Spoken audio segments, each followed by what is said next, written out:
18 मार्च 1956 को 15वीं अनुसूचित जाति की कॉन्फ्रेंस में भाग लेने आगरा आए बाबा साहब डॉक्टर भीमराव अंबेडकर की पावन स्मृति में मानव कल्याण और विश्व शांति के लिए टीम धम्मभूमि आगरा द्वारा भिक्षु करुणाशील राहुल के नेतृत्व में आगरा में शुक्रवार को बुद्ध पीस मार्च निकाला गया। बिजलीगढ़ चौराया स्थित बाबा साहब डॉक्टर भीमराव अंबेडकर पार्क में स्थापित बाबा साहब की प्रतिमा पर माला अर्पण कर शुरू हुआ बुद्ध पीस मार्च छिपी टोला साई की तकिया जिला मुख्यालय सुभाष पार्क नाई की मंडी पचकुइया होते हुए जीआईसी मैदान पहुंचकर संपन्न हुआ। इस बुद्ध पीस मार्च में देश भर से तमाम बौद्ध भिक्षु और बाबा साहब डॉक्टर भीमराव अंबेडकर के अनुयायी ने बड़ी संख्या में भाग लिया।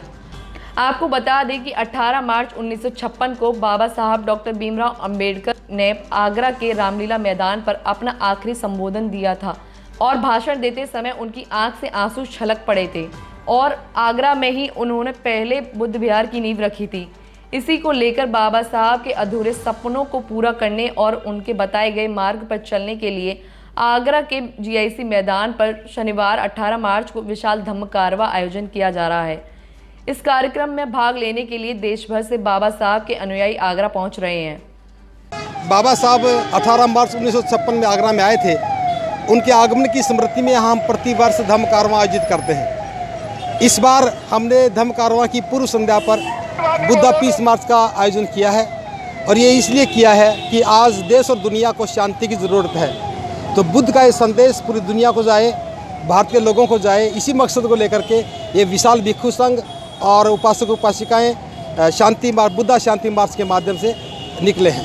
पूरे देश के लोगों की भागीदारी है, पंजाब से, हिमाचल से, जम्मू से और यहाँ तक कि तेलंगाना तमिलनाडु के लोग भी इसमें आए हैं। बुद्धा पीस मार्च है जिसमें बुद्धा की फिलॉसफी के साथ लोगों को जोड़ा जा रहा है। जैसे उन्होंने कहा कि जो हमारी मन की शांति होती है वो शांति स्थापित करनी बहुत ज़रूरी है और मेडिटेशन इसका सिद्धांत उन्होंने बताया है। और जैसे सामाजिक एकता, भाईचारा, स्वतंत्रता और समानता पर उन्होंने ज़्यादा विचार दिए हैं और जिसको आधार रखते हुए बाबा साहब अम्बेडकर ने भारत का संविधान बनाया है, जिसको मुख्य रखते हुए।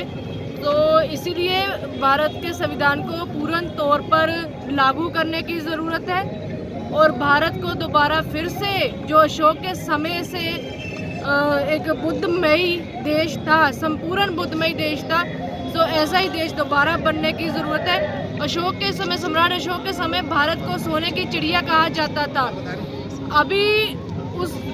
अभी आप देख सकते हो कि भारत देश का क्या हालात है।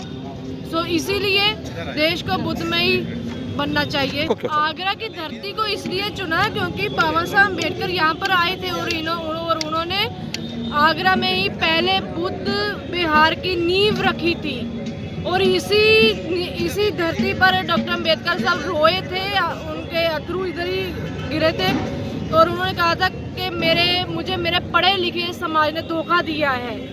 तो महापुरुषों की वो एक कही बात आज तकरीबन सच भी हो रही है। जैसे हमारे लोगों के साथ जाति वितकरा भी होता है, चाहे वो खेल कूद हो, चाहे पढ़ाई लिखाई में हो। सो इसी चीज़ को दूर करने के लिए हमें वोट का अधिकार मिला।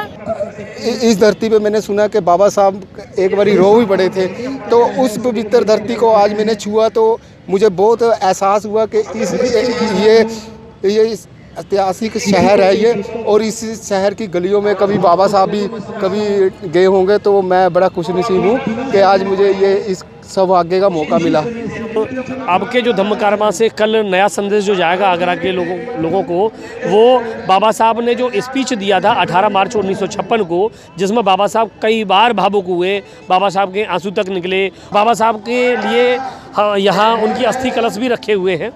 आज का कार्यक्रम शांति पीस मार्च था और ये शुरू हुआ डॉक्टर BR अम्बेडकर पार्क बिजली घर से लेके साई की तकिया कलेक्ट्रेट होते हुए GIC में इसका समापन हुआ है। निकाली जा रही है 18 मार्च को बाबा साहब यहाँ आए थे, तो आज शांति के लिए निकाली जा रही है ताकि देश में शांति बनी रहे, इसलिए आज शांति पीस निकाला जा रहा है। मतलब अलग अलग जगह से आ रहे हैं, जैसे कि पंजाब से, दिल्ली से, हरियाणा से, अलग अलग जगह से लोग इकट्ठे हो रहे हैं।